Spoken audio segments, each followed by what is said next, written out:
Jika ada bagian rencana keuangan rumah tangga yang bisa dibanggakan, itu adalah kemampuan menghentikan atau mengendalikan kenaikan standar gaya hidup ketika muda.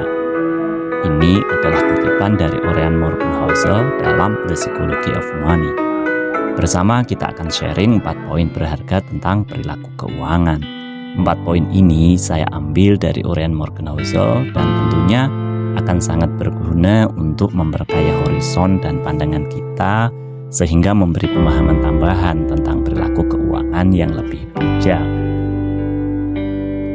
Poin pertama, paradoks orang di dalam mobil. Semua orang memiliki kecenderungan untuk melebih-lebihkan seberapa besar kepedulian orang lain terhadap apa yang diatributkan kepadanya. Bahwa properti dan segala kepemilikan yang melekat adalah keren. Mobil baru, pakaian super mahal, atau liburan mahal akan dianggap membuat seseorang terlihat keren dan penting. Morgenhausel menguraikan bahwa kecenderungannya justru sebenarnya kebanyakan orang tidak terlalu peduli.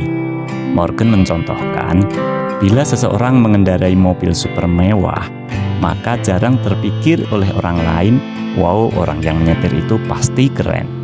Yang justru lazim terpikir oleh orang lain adalah, kalau saya punya mobil itu, orang akan melihat saya keren. Ada paradoks di sana, di mana orang cenderung ingin kekayaan memberi sinyal ke pihak lain bahwa ia layak dikagumi. Kenyataannya justru tidak demikian.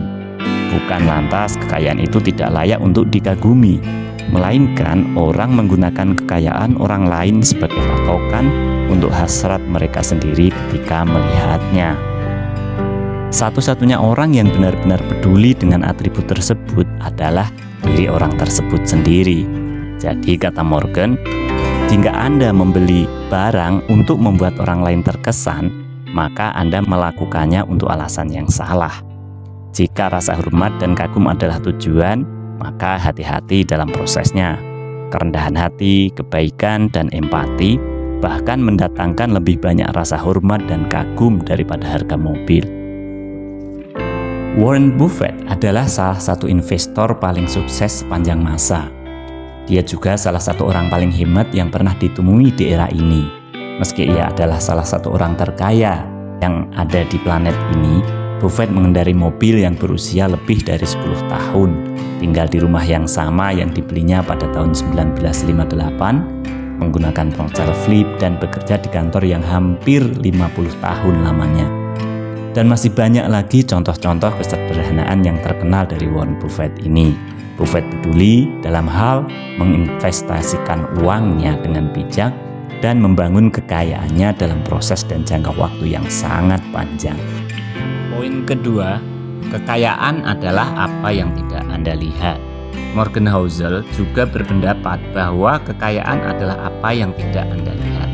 Artinya, menghabiskan uang untuk memamerkan berapa banyak uang yang Anda miliki adalah cara tercepat untuk memiliki lebih sedikit uang. Dalam hal ini, Hausel menjelaskan antara merasa kaya dan menjadi kaya. Tak ada cara yang cepat merasa kaya dibandingkan membelanjakan sebanyak mungkin uang untuk barang bagus yang diinginkan. Dan sebaliknya, menjadi kaya adalah tidak membelanjakan uang yang dimiliki untuk hal-hal yang sebenarnya tidak begitu urgent. Ia menyebutnya sebagai kekayaan tersembunyi, yaitu kelonggaran pada pilihan yang belum diambil, tapi potensial untuk membeli atau melakukan sesuatu kelak. Nilainya ada pada pemberian pilihan, keluasan, dan pertumbuhan. Jika Anda membeli sesuatu, ada biaya peluang yang perlu dipertimbangkan. Biaya peluang ini adalah nilai dari hal yang terbaik berikutnya yang bisa Anda lakukan dengan uang tersebut. Jadi jika kita menghabiskan 100.000 untuk membeli suatu barang, sebenarnya ada biaya peluang yang sudah kita tukarkan, yaitu segala sesuatu yang dapat dilakukan dengan uang tersebut, seperti menabung atau melunasi utang yang ada sebelumnya. Poin ketiga, setiap kita berubah, Merencanakan keuangan jangka panjang lebih sukar daripada yang dibayangkan karena tujuan dan keinginan orang berubah seiring waktu. Ada dua orang pemuda yang berbeda.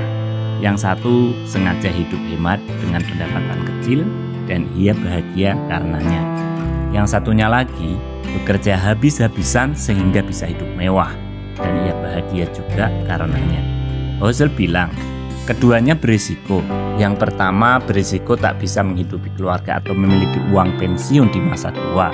Sedangkan yang kedua berisiko menyesali menghabiskan tahun-tahun muda hanya untuk membanting tulang, bekerja keras untuk dapat hidup mewah.